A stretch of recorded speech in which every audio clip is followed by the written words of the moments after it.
Hi guys, to get started on this week's design we're doing a black French tip, so I'm just going to use one of these Smelline stencils.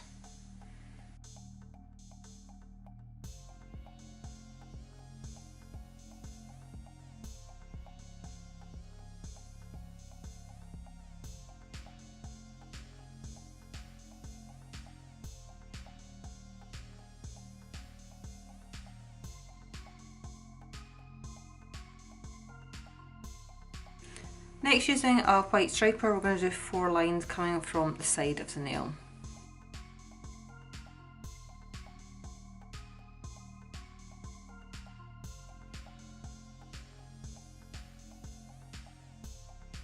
Lastly, we're just going to use a scattered hollow over the whole nail, and because it's still tacky, we're going to use that to apply a rhinestone.